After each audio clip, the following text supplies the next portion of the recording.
Hello বন্ধুরা, the info 365 এর পক্ষে আমি সুকান্ত সকলকে জানাই আন্তরিক প্রীতি ও শুভেচ্ছা। আজ আমরা যে টপিকের উপর কথা বলছি সেটা হলো জেআরবিটির যে এমটিএস আছে ওর ইউআর কাট অফ বা এসজিএসটির কাট অফ কত যেতে পারে। আমি দেখলাম অনেকে কমেন্ট বক্সের মধ্যে বলছেন যে কাট অফটা কত যেতে পারে। তো আমি অনেক স্টুডেন্টের সাথে কথাবার্তা বলেছি এবং অনেকে কমেন্টও করেছেন কে কত পেতে পারে। তো আমি দেখলাম ইউআরের মধ্যে অনেকেই বলেছেন যে 31-32 পেয়েও কল লেটার পেয়েছে ইন্টারভিউর জন্য, ভাইবার জন্য। কল লেটার না, ভাইবার জন্য মেরিট লিস্টে নাম ছিল আর কি, রুল নাম্বার ছিল, তো ওরা গিয়েছে ভাইবার জন্য। আর অন্যদিকে যদি দেখি যে এমনও ছিল যে 70 পেয়েছে, 77 পেয়েছে ওরা। জেআরবিটির আরেকটা এলডিসি গ্রুপ সিট ছিল, ওটার মধ্যে জয়েন করে। এর মধ্যে অনেক এই রিক্রুটমেন্টের টাইমটা দীর্ঘ সময় পর্যন্ত লম্বা ছিল, তার ফলে অনেকে টিচারও জয়েন করেছে, এসটি জেটি জিটি। এখন বলার যে মেন উদ্দেশ্য সেটা হলো, আমি দেখলাম অনেকেই আবার আপনার জেআরবিটির এমটিএসের ভাইবাও দিয়েছে, দেওয়ার পরেও অনেকে আবার সার্ভিস চাকরি পেয়ে গিয়েছে। অনেকে ধরুন ইঞ্জিনিয়াররা ছিল, তারা অনেকে বাইরে কন্ট্রাক্ট সার্ভিস বা কোনো কোম্পানির থ্রুতে চলে গিয়েছে। আমার চিনাও এরকম 2-1 জন আছে, তারা মানে চাকরিটা পাওয়ার পরেও চাকরিটা করবে না। এখন এটার মেরিট লিস্টের সাথে ওয়েটিং লিস্টও বের করা খুবই ইম্পর্টেন্ট। যদি সরকার যদি চায় যে চাকরিগুলি আমরা সম্পূর্ণ পূরণ করব, তাহলে ওয়েটিং লিস্ট রাখা খুবই দরকার। আর অন্যদিকে যদি আপনারা দেখতে পান,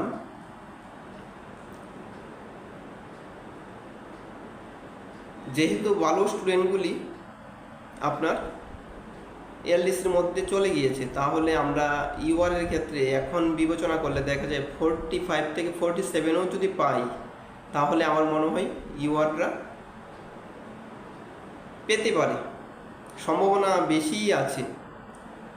কিন্তু হায়েস্ট বলতে গেলে 77ও হতে পারে, এটার কোনো নির্দিষ্ট হায়েস্ট 90ও যেতে পারে, হায়েস্টের কথা আমি বলতে পারছি না। তো আপনারা গভর্নমেন্টের কাছে একটাইও রাখবেন, দাবি রাখবেন।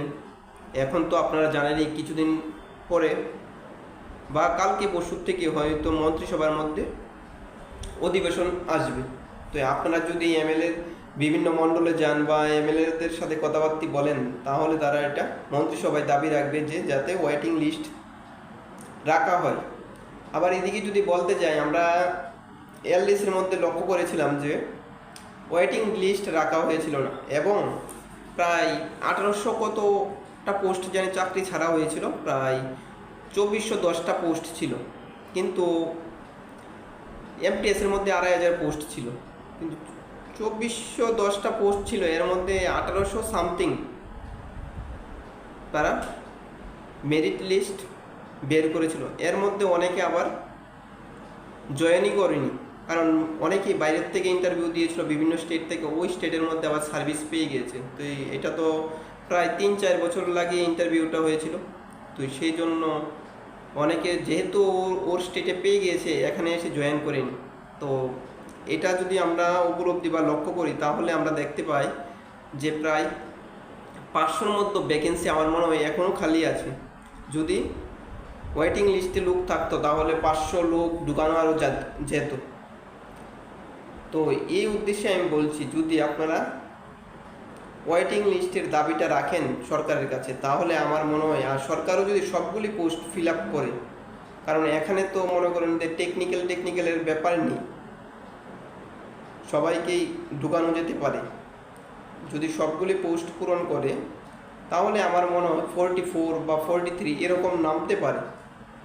অবশ্যই আপনারা কমেন্ট বক্সের মধ্যে বলবেন কে কত পেয়েছেন, তাহলে আমি আরেকটা ভিডিও বানাতে পারবো কমেন্টের উপর নির্ভর করে।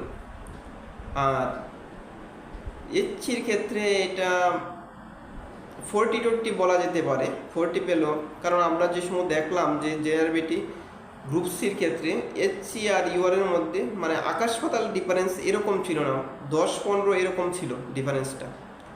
আর এসটির ক্ষেত্রে আমার মনে হয় 25 থেকে 30 হলেও এসটিরা চাকরি পেতে পারে। বা 33, কারণ কোটা ছিল 16:1, তাহলে আপনারা ইউআরের ক্ষেত্রে ইউআরের কোটা হিসাবে মনে হয় রিজার্ভ করা হয়েছিল কোটাগুলি, আর এসটির ক্ষেত্রে এসটির কোটা হিসাবে রিজার্ভ করা হয়েছিল 6:1, মানে একটা পোস্টের জন্য 6 জন করে লোক ডাকা হয়েছিল। এর মধ্যে দেখা যায় 12,000 মাত্র ইন্টারভিউ দিয়েছিল। এখন যদি ক্যালকুলেশন করে দেখাতে হয়, কারণ এখন তো একদম শর্ট পিরিয়ড কাছে এসে গিয়েছে, আপনার একমাত্র কমেন্ট বক্সের মধ্যেই বললেই আমরা বলতে পারবো যে হয়তো এত পর্যন্ত নামতে পারে। এখানে লজ্জার কিছুই নেই, সঠিক নাম্বারটাই কমেন্টের মধ্যে আপনারা বলবেন, তাহলে আমরা দেখব কে কত পেতে পারে বা কত নামার সম্ভাবনা আছে মার্কটা। আশা করি আপনারা বুঝতে পেরেছেন। Thank you. আপনারা বলবেন কে কত পেতে পারেন, তাহলে নেক্সট একটা ভিডিও বানিয়ে দেব।